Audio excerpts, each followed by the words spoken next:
días de descanso. Yo soy el Señor, su Dios.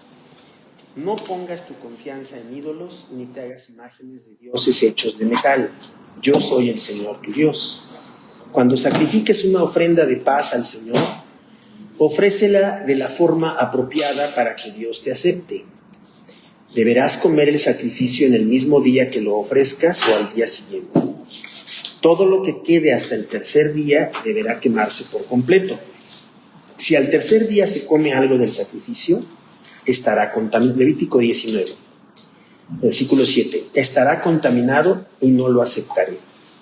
Cualquiera que lo coma al tercer día será castigado por contaminar lo que es santo para el Señor y será excluido de la comunidad.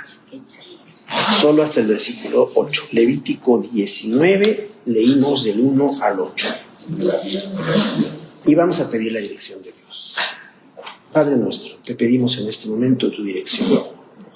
Que tu palabra, Señor, la leamos, la comprendamos y la apliquemos en nuestra vida. Lo pedimos en Cristo. Amén. Muy bien, pues nuestra página 4, que ahora vamos a regresar a ella después de algún tiempo.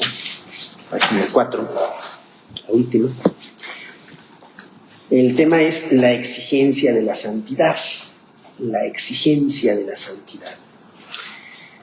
Situado entre dos capítulos bastante semejantes que enuncian las prohibiciones sexuales, capítulos 18 y capítulo 20, entre esos dos capítulos que se ocupan de esas prohibiciones sexuales, el capítulo 19 aparece como una de las cumbres del libro. Y ya lo decíamos también hace un momento, no solo del libro, sino de todo el Antiguo Testamento. La tradición rabínica, los grandes rabinos de Israel, verá en él un resumen de toda la Torá. La Torá, la ley, es un resumen, es una síntesis, especialmente el versículo 18, que ya lo hemos recordado incluso en las predicaciones, que es donde aparece el mandamiento de amarás a tu prójimo como a ti mismo. Eso está en Levítico 19, 18.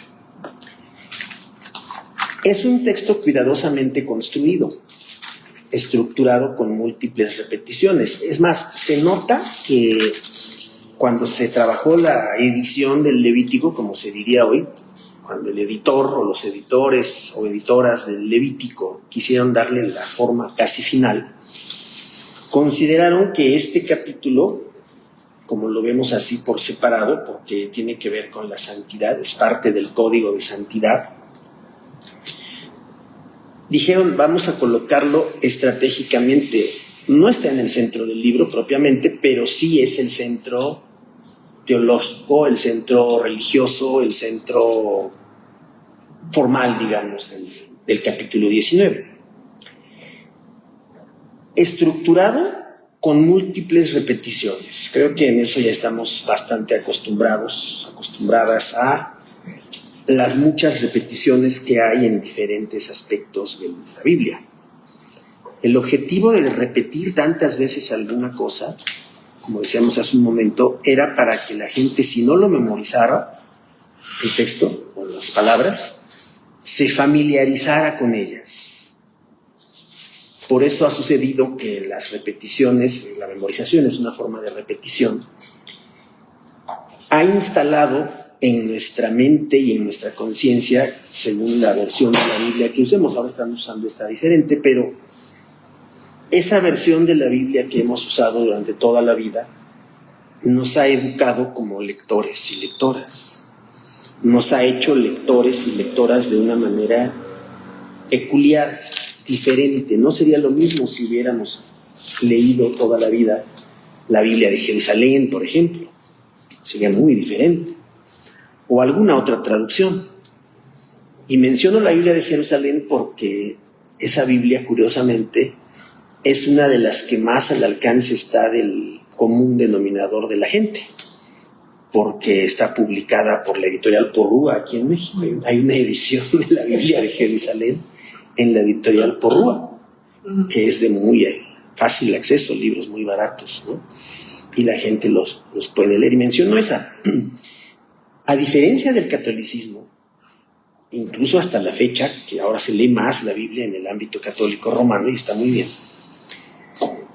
A diferencia de eso, no existe en el ámbito de esas otras iglesias particularmente una familiaridad o una identificación específica con alguna traducción de la Biblia. Nosotros fuimos moldeados por la Reina Valera y sobre todo la 1960. Algunos todavía crecimos con la 1909, la revisión de 1909, porque ahí en la primera página de todas las Biblias Reina Valera, en la primera página, ahí, no en la que sigue,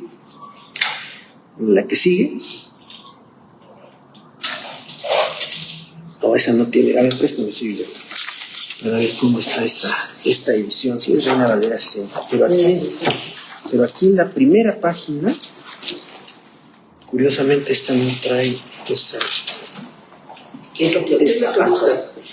Cuando dice qué revisiones son, las revisiones que ha habido, lo menciona en las ediciones de la Biblia. Dice revisión 1960 y otras revisiones. La primera, es más, antes. De Reina 1569, Valera 602, ajá, eso. 862. Ajá, eso. Y luego 1909 y 1960. Eso lo menciona. En las otras no lo trae. Es que son ediciones diferentes, pero en las ediciones más o menos tradicionales de la Reina Valera viene la explicación, que a veces uno se pasa de largo y no la toma en cuenta, ¿no? Y dice otras revisiones y menciona los años.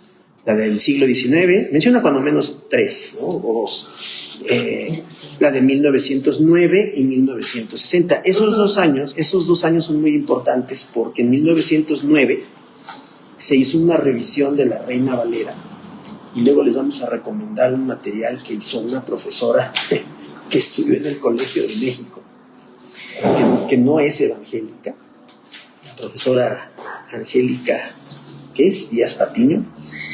Ella hizo un librito sobre la historia de la Biblia en México en el siglo XIX, cómo el liberalismo mexicano permitió y logró que la Biblia se usara en México y cómo las sociedades bíblicas, en ese caso no eran unidas todavía, era la Sociedad Bíblica Británica la que se encargaba de distribuir la Biblia en toda América Latina, redescubrió la Reina Valera.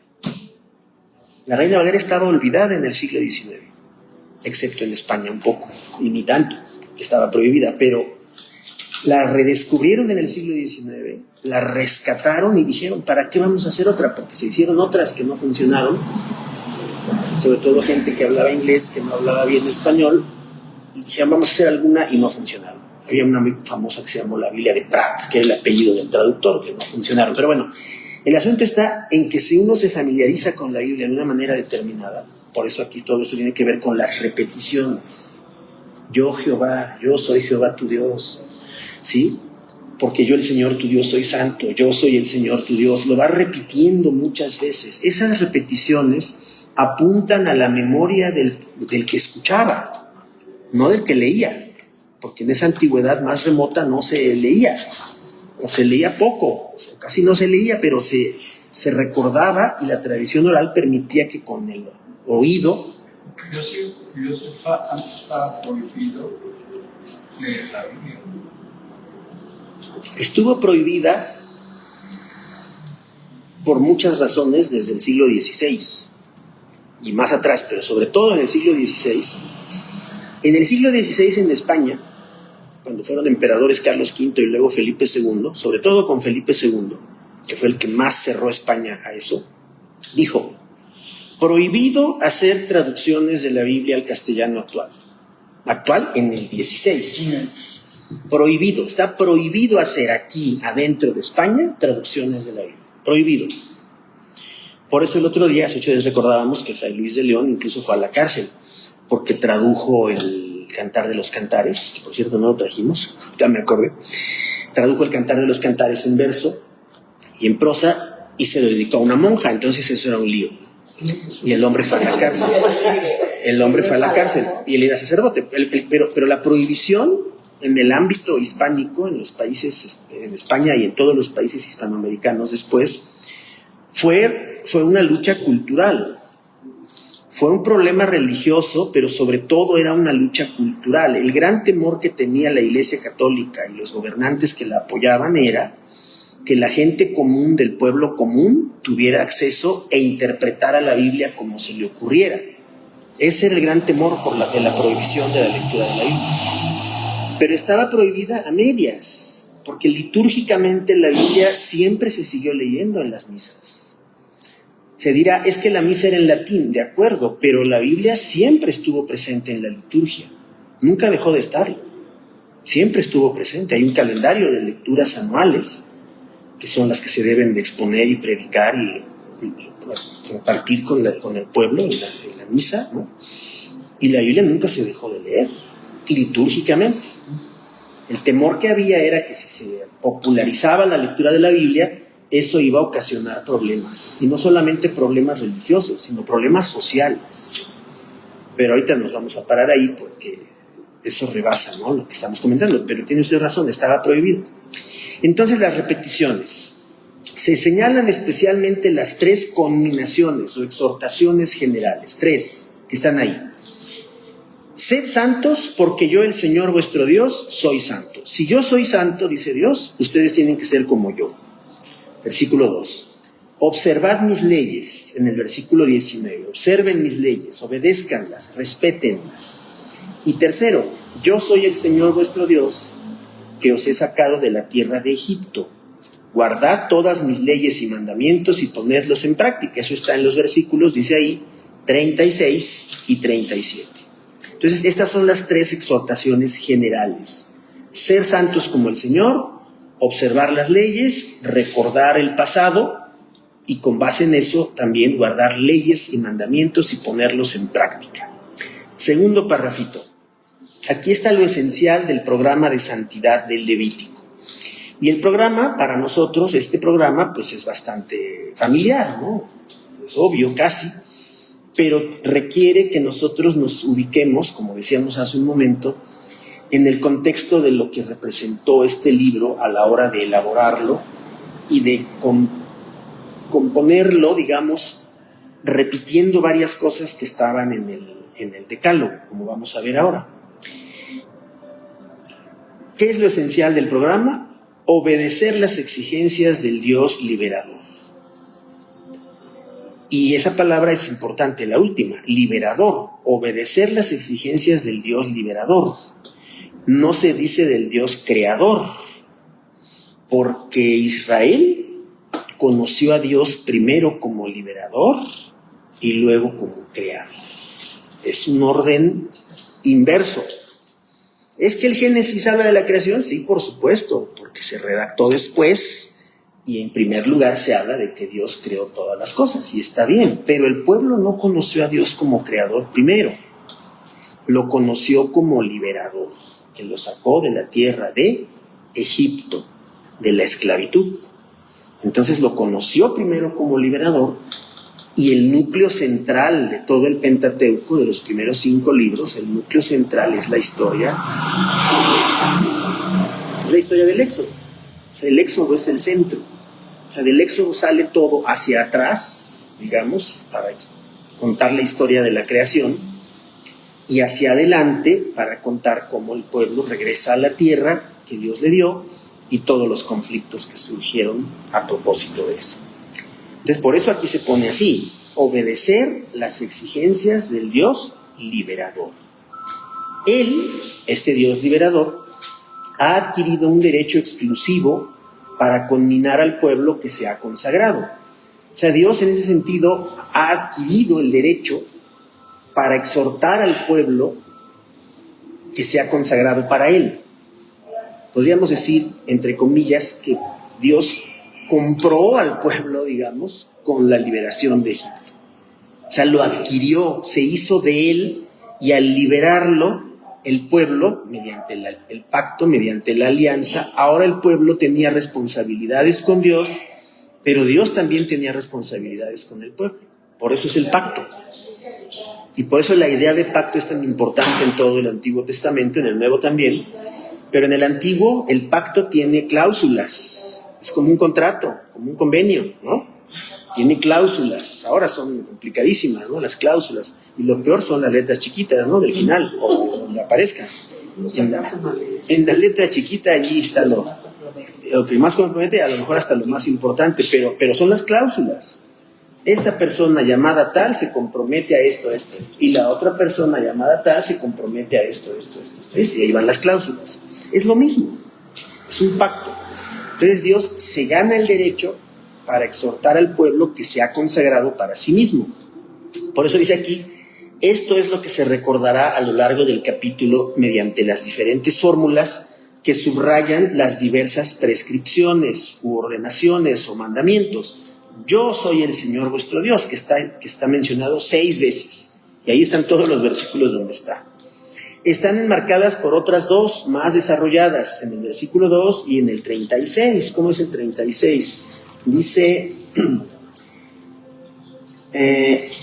habla de las balanzas y pesas que deben ser exactas, ¿no? Y al final dice, yo soy el Señor tu Dios, quien te sacó de la tierra de Egipto. Es una fórmula, es una repetición, es una reiteración.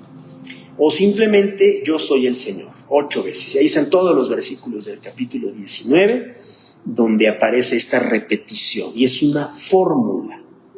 Es una fórmula porque se repite constantemente. ¿Sí? Y esas fórmulas repetitivas son las que apuntan a la memoria del pueblo, para que el pueblo se familiarice y se las aprenda de ser posible.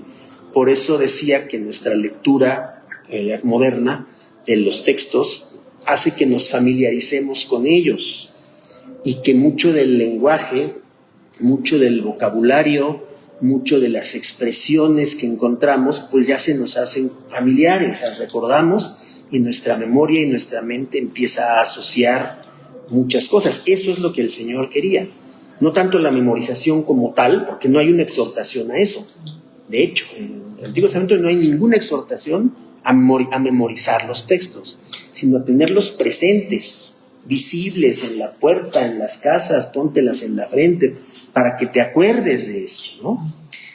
No es a memorizar, sino es a tener presente y a estar continuamente familiarizados con los textos, con su lenguaje, con su vocabulario, con su sentido.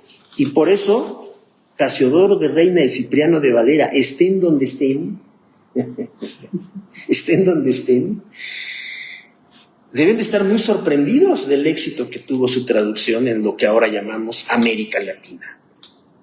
Desde el pueblo hispano en Estados Unidos hasta la Patagonia en el sur de América. En todos esos países de América Latina, y en España también, la Reina Valera tuvo un éxito arrollador. Es la versión predominante, y siendo que era una Biblia del exilio, por las prohibiciones que hubo en España. Cuando Felipe II cerró la frontera de España con Francia y dijo, aquí no entran libros heréticos, aquí no entra nada que huela a protestante, que huela a Lutero, que huela a Calvino, que huela a los anabautistas menonitas, aquí no entra nada, nada. Y existe la historia de un señor chaparrito,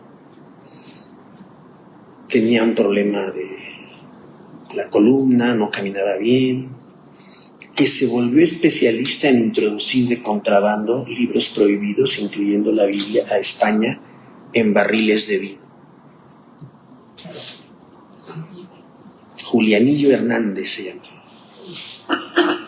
Julianillo Hernández.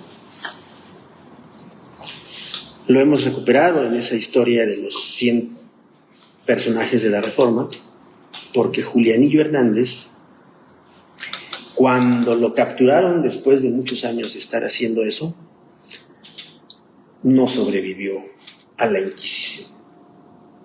La Inquisición acabó con él, lo mató, lo asesinó, porque la frontera estaba completamente cerrada y por mar llegaban. No entraban por tierra, a veces sí.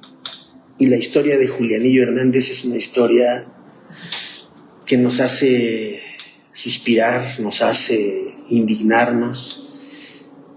Y así entra la Biblia del oso a España. y los libros prohibidos también entraban a España y la gente los leía, algunos en español y otros no. Bueno, entonces estamos en el tercer párrafo, para ir cerrando porque vamos a ver algunos puntos, todavía es buena hora. La primera fórmula es empleada casi siempre en plural, vuestro Dios, en plural. El mandamiento, el capítulo 19, los mandamientos del capítulo 19 son dirigidos, como dice esta traducción en el versículo 2, da las siguientes instrucciones a toda la comunidad de Israel. Es una instrucción colectiva. Colectiva. Nosotros ahora estamos muy acostumbrados a la individualización. Y de hecho así vienen los demás mandamientos, pero la instrucción es para toda la comunidad de Israel. No es una instrucción solo para un individuo, es para todos. Todos, incluso cuando Dios dice tú vas a hacer esto, está pensando de manera colectiva. Tu pueblo, tu comunidad.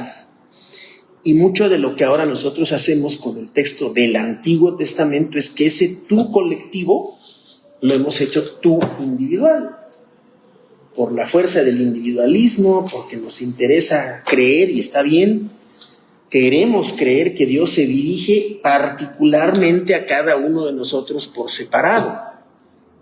Pero en la inmensa mayoría de las veces el tú que habla Dios es un tú, ¿qué? Colectivo, comunitario, no es un tú individual. Claro, todas las personas que lo escuchaban tenían que aplicárselo individualmente, ¿no? Plural, casi siempre en plural, salvo el versículo 10, ¿sí? Que habla de que no cortes hasta el último racimo de las vides, déjalas para los pobres y para los extranjeros que viven entre ustedes, ¿no? Déjalas, ahí ya está en singular. Mientras que la segunda fórmula, ¿sí? La segunda fórmula es sobre todo en frases en singular, salvo los versículos 28 y 30. Entonces ahí está el juego entre lo individual y lo colectivo. Y en ambos casos se trata siempre de exigencias que deben de aplicarse, que conciernen personalmente a cada miembro del pueblo, o al menos a los adultos, a los jefes de familia. Acuérdense que estaban las familias nucleares pequeñas o ampliadas, se podría decir, y encima de las familias, entre las familias y las tribus, ya bien organizadas, estaban los clanes. Los clanes eran el punto intermedio entre las familias y las tribus en su representación para formar las 12 tribus de Israel. En medio estaban los clanes, que era un nivel intermedio. Pues para todos esos niveles, pensando sobre todo en los jefes de familia, era la exhortación. ¿Por qué? Porque la gente que cultivaba la vid, por ejemplo, que en este momento, si en el Levítico esto se está diciendo, y ahí se ve que se escribió después, en el desierto no estaban haciendo eso, no estaban cultivando la vid en el desierto, ¿no? Iban de camino de regreso a la tierra prometida, ¿no? Entonces cuando ya se escribe el Levítico y la gente ya sabe cultivar la vid, entonces se le dice al jefe de familia, vas a dejar una parte para que los pobres recojan y tengan algo que comer, ¿no? Entonces, eso es claro, pero el jefe de familia, porque cada unidad de producción, que eran las familias, ¿sí? Hacían eso y había una persona que era la responsable. Y el cuarto y último párrafo dice que el programa, y esto es lo más importante de Levítico 19 y de todo el libro, el proyecto de Levítico 19 entra ¿en dónde? En todos los detalles de la vida personal o social. No hay para dónde hacerse, no hay escapatoria, no hay argumentos que nos permitan decir yo no lo voy a hacer, yo no estoy implicado, el Señor no se mete con mi bolsillo, el Señor no se mete con mi trabajo, el Señor no se mete con mi vida social, con mi vida íntima. Pues ya hemos visto en Levítico cómo se mete el Señor en la vida íntima, ¿no? Digo, en la recámara, en el set, se mete en todo. El Señor está ahí diciendo y dando instrucciones sobre esto, esto y esto, cuando pase esto entre tú y una mujer y pa. Se mete absolutamente en todo. Por esto que dice acá, entra en todos los detalles de la vida personal o social. Por eso a nosotros nos gusta mucho usar la palabra esta curiosa de intersticios. Se mete en todos los huequitos, en todos los detalles de la relación social, humana, familiar, cultural, colectiva, de trabajo, de vida, de todo. El Señor es un entrometido a través de su ley en todos los aspectos de la vida humana, desde el nacimiento hasta la sepultura.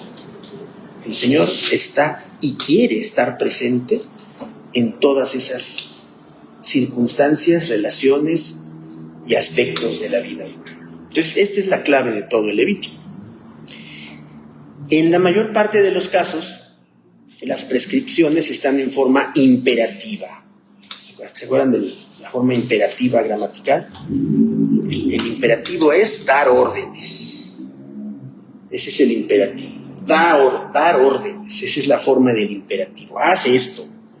Y no te estoy preguntando si lo quieres hacer o no, ¿verdad? Es una orden. Es el imperativo. Y sin otra motivación, la más simple de todas, que yo soy el Señor.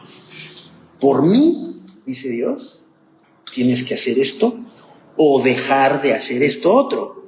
Por mí. O sea, yo soy la razón de ser de la ética. Dios, dice en el Levítico, es la razón de ser del respeto a la dignidad. Por ejemplo, eso que ya recordábamos el otro día, que está aquí en Levítico 19, no le vas a hacer cosas malas ni al sordo ni al ciego. El ciego no ve. Por lo tanto, ¿qué tienes que hacer con el ciego?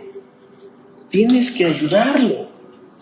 No le vas a poner obstáculos en su camino al ciego, no te vas a burlar del sordo, no te vas a burlar ni vas a poner en entredicho al que no habla bien por algún problema del lenguaje, que en esa época pues no podía tratarse de ningún modo.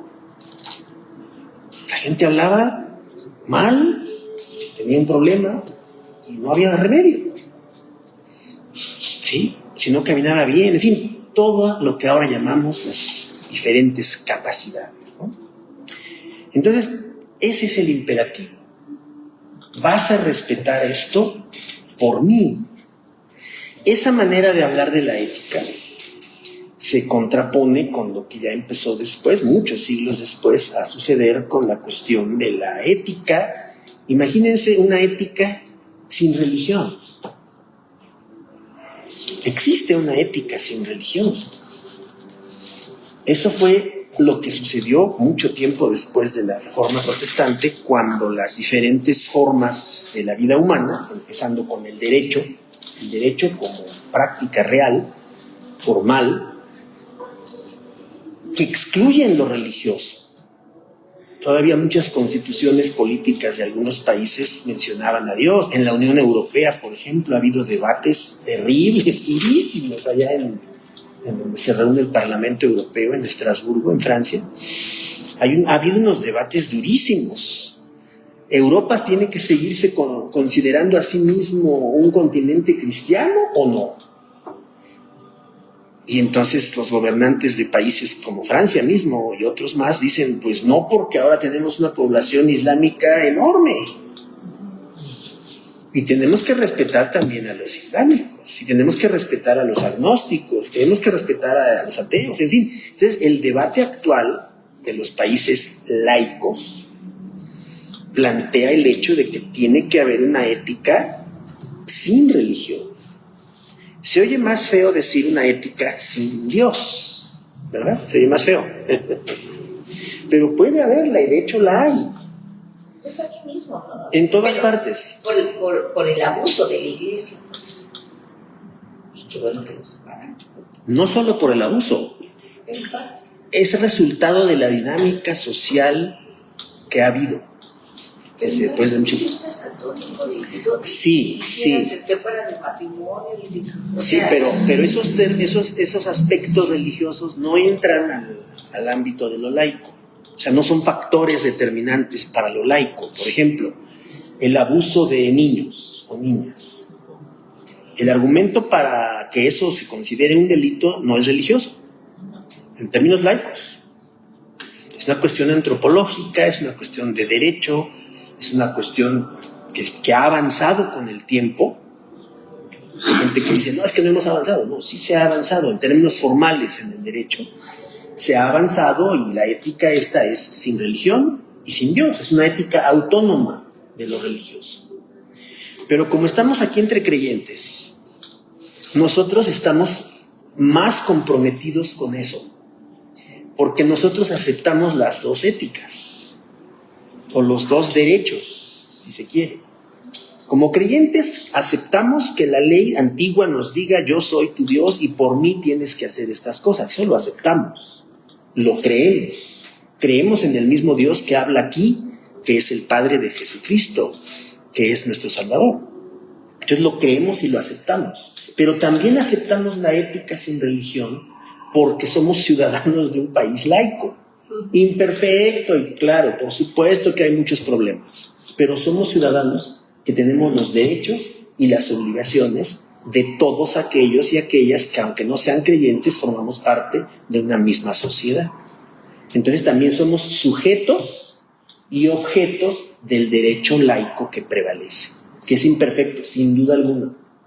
Claro, veíamos hace 8 días, ¿no? Los mandamientos del Señor son verdaderos, absolutos y no hay nada superior a ellos. ¿Por qué? Porque lo creemos así, porque vienen de Dios. Lo mismo acá. Por eso acá dice al final que se las puede clasificar a esas prescripciones en el capítulo 19 del Levítico. Estas prescripciones concretas se clasifican así. Primero, las prohibiciones de orden cultual. Y ni siquiera están en orden de aparición, pero están aquí los versículos. De orden cultual, en el culto. Eso es lo cultual, no cultural, es cultual. Y está bien escrito, no es un error de dedo. Son cultuales, prohibiciones de orden cultual. ¿Qué debes de hacer en relación con el culto? Con la liturgia, con el momento en que se está adorando a Dios. ¿Qué se debe hacer y qué no se debe hacer? Y ahí están los versículos 26b al 31. Prescripciones rituales. Si sacrificas de esta manera o de esta otra, haces mal, haces bien, en fin. Prescripciones rituales. Exigencias del decálogo, que es lo que vamos a ver ahora muy rápido. Padre y madre, sábado, ídolos, robo, rapto y falsos juramentos. No tomarás el nombre de Jehová tu Dios, ¿cómo? En vano. Porque no dará por inocente el Señor a quien tome su nombre en vano. No jurarás en mi nombre. Y entonces nos viene el recuerdo de los 10 mandamientos. Hoy vamos a hacer la lectura en la predicación. Tenemos que recordar el texto de los 10 mandamientos. Y vamos a tratar de exhortar a la gente más joven a que se familiarice con ellos. Tal vez no se los aprenda de memoria, pero la iglesia no puede darse el lujo de que sus integrantes desconozcan lo que dice Éxodo 20 y Deuteronomio también. Los 10 mandamientos están en 2 lugares del Antiguo Testamento, en Éxodo 20 y en Deuteronomio 5, si no me falla. Entonces eso es muy importante. Exigencias de justicia, respeto a los débiles y amor al prójimo. ¿Cuántas cosas son? Prohibiciones 1, prescripciones 2, exigencias 3, otras exigencias de justicia 4, respeto a los débiles 5 y amor al prójimo 6. Ahí está el paquete. 6 aspectos de los cuales hoy vamos a ver solo un par de ellos en el tiempo que nos resta, para que podamos darnos cuenta de hay 2 aspectos importantísimos aquí en Levítico 19, que son los que vamos a destacar. Dice en el versículo 3, esto es la ley de santidad, ¿no? Así como les hemos luego mandado fotitos, ¿verdad?, de algunas partes, les vamos a mandar esta luego, donde está el paquete de mandamientos de Éxodo 20. no adorar a otros dioses, no hacerse imágenes, no usar el nombre de Dios en vano, guardar el sábado, honrar a padre y madre, no matar, no cometer adulterio, no robar, no dar falso testimonio y no codiciar. Ahí están los 10. Enfrente está Levítico 19, con sus versículos propios, y cómo está desglosado el decálogo en Levítico 19. Es una especie de espejo, como se dice ahora. Es un archivo espejo, como dicen ahora. Es un espejo, está reflejado. Éxodo 20 está reflejado en Levítico 19. Pero vamos a los aspectos interesantes de los versículos 1 al 8. En el versículo 3, que se hace especial hincapié en el individuo, en el versículo 3, el honrar a los padres, honra a tu padre, a tu madre y a tu padre, se ordena que cada persona respete a su madre y a su padre.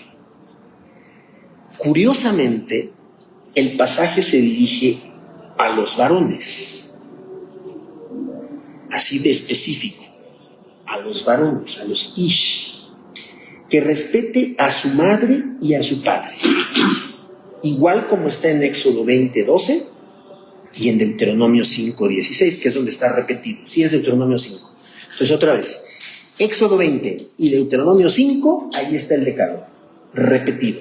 Está 2 veces, los 10 mandamientos. Éxodo 20 y Deuteronomio 5.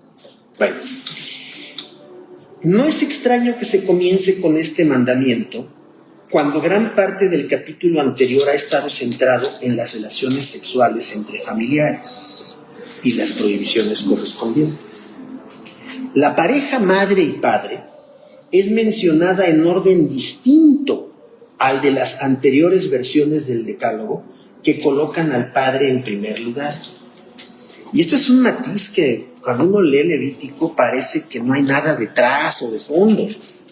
Y nos vamos con la idea, ¿no? De que, bueno, sí, ya repite lo de Éxodo 20 y ya. No. Resulta que la pareja madre-padre es mencionada en orden distinto, que colocan al padre en primer lugar las otras versiones, Éxodo 20 y Deuteronomio 5. El padre va primero, el varón. Es posible que este cambio de orden, que primero vaya la madre y luego el padre, que no es poca cosa, se deba a la constatación de que generalmente es la madre la que dedica más atención a los hijos y la que sobrevive al marido. Aquí hay un cambio importante. En Levítico 19, adentro del Levítico 19, donde está la ley más formal y más cuadrada, si se quiere. Pero ya la ley tiene adentro elementos renovadores. Al tratarse de un mandamiento dirigido principalmente al hijo adulto, el primogénito varón sobre todo, si era el caso, ¿sí?, con el fin de atender a las necesidades de sus progenitores ancianos. Ahorita vamos a ver la importancia del verbo que se usa, que se traduce como honrar, pero que no es el mejor en español. No es el mejor verbo, honrar. Ahorita vamos a ver. El tiempo lo tenemos justo. No debe resultar extraño que se coloque a la madre en primer lugar. Máxime cuando ésta ha podido ser repudiada y abandonada por su marido, eventualmente, por las prácticas patriarcales de la época, situación que pudo extenderse sobremanera a causa del exilio. Y aquí hay un reflejo de cómo evolucionó la idea. En opinión de algunos, el cambio es solamente estructural y lo mismo que se antepone el mandamiento referido a los padres al del sábado. Vamos al otro aspecto, el del verbo honrar. Lo llamativo es que el verbo hebreo empleado en este caso para respetar es literalmente temer. Temer. No estoy leyendo el verbo hebreo, no importa tanto, pero el verbo usado es temer. Sí, aquí dice temer. Sí, ese está mejor. Esa traducción ahorita vemos cuál es. Pero ¿qué? Era 60, ¿y esta cuál es? La contemporánea. Correcto. Hay diferencias, ¿no? Sí, también dice temer. Cada uno temerá. Exactamente. Entonces nuestra traducción está bien, ¿no? Temer. Pero aquí hay que poner atención y no honrar, utilizado en el decálogo. En el decálogo, Éxodo 20 y Deuteronomio 5, se usa el verbo honrar, literal. Y aquí se usa otro verbo, es el verbo temer. Temer. Pero vean qué cosa. El verbo temer suele usarse generalmente en aquellos casos en que el objeto es Dios. Se teme a Dios. Y aquí se está pidiendo temer a los padres. Primero a la madre y luego al padre. Y subraya la inferioridad del sujeto, la persona, con respecto al objeto de temor que es Dios. Solo se teme a Dios. Solo se adora a Dios, ¿no? El verbo temer. En Levítico 19:3, ¿sí? 19:3, el énfasis se pone en el respeto debido a la autoridad de los padres, de alguna manera análoga a la del mismo Dios.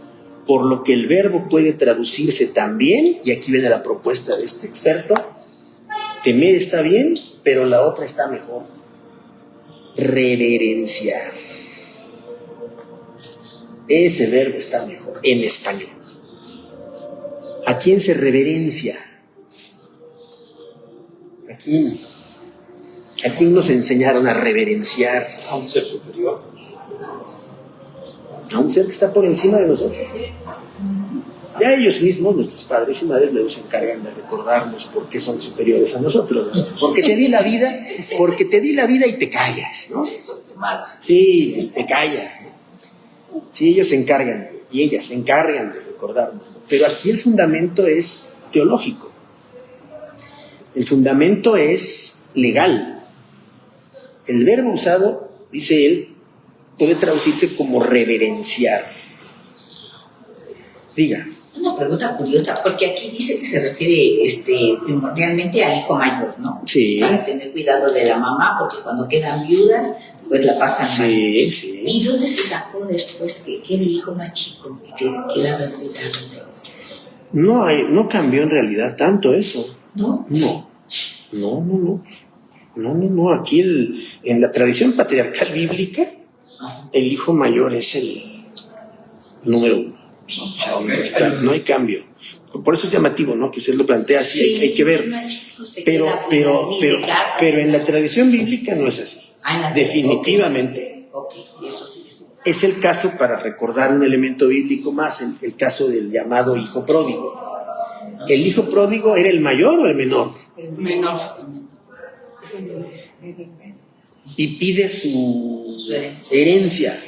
Y el mayor dice, oye, ¿qué te pasa? ¿No? Nada más hay que imaginarse lo que le dijo el hermano al otro, el mayor al menor. Nada más hay que imaginarse. No solo lo que sintió, sino lo que le dijo. ¿Qué te pasa? Si alguien va a tener que pedir primero. Si herencia soy yo, no tú. ¿Me explico? Y ese episodio, que es una maravilla de episodio contado por el Señor, tiene todos esos elementos al mismo tiempo. Era una violencia legal lo que estaba haciendo ese muchacho. Era una verdadera atrocidad legal, jurídica, ya no digamos familiar, moral, espiritual. Era una barbaridad lo que hizo. Siendo menor, casi le dice, ya quiero que te mueras, dame mi herencia. Literalmente, simbólicamente es eso, metafóricamente. Dame mi herencia, ya quiero que te mueras. Oye, ¿qué te pasa? Es una... Hasta la fecha es el mayor, ¿verdad? Sí, pero en términos de...